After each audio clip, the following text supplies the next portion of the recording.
अस्सलाम वालेकुम कस्टमर, मैं हूं साकिब हायर स्टोर मुगलाबाद से। आज हम आपको अपनी हायर एसी के कंप्लीट डिस्प्ले का व्यू करवाते हैं। ये जो आप सबसे ऊपर देख रहे हैं ये सोलर हाइब्रिड है, इन्वर्टर है। नीचे जो देख रहे हैं ये ट्रिपल इन्वर्टर, उससे नीचे ब्लैक वाला T3 प्लस इन्वर्टर, सबसे नीचे जो आप देखा है वो ट्रिपल इन्वर्टर। ये जो आप ऊपर देख रहे हैं ये सोलर हाइब्रिड इन्वर्टर है, उससे नीचे जो आप देख रहे हैं ये T3 प्रो इन्वर्टर है। ये जो आप तीसरे नंबर पे देख रहे हैं ये T3 प्लस इन्वर्टर है, और सबसे जो नीचे आप देख रहे हैं ये ट्रिपल इन्वर्टर है।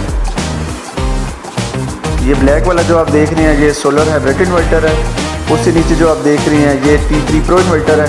ये जो ब्लैक वाला है ये T3 प्लस इन्वर्टर है, और जो एंड पे आप देख रहे हैं ये T3 प्रो इन्वर्टर है।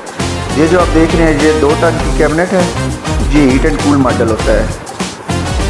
और ये आप कंप्लीट एसी की डिटेल देख रहे हैं। मज़ीद डिटेल के लिए आप हमारी ब्रांच विजिट कर लें या हमारे दिए गए नंबर पर रब्ता कर लें। शुक्रिया, अल्लाह हाफिज़।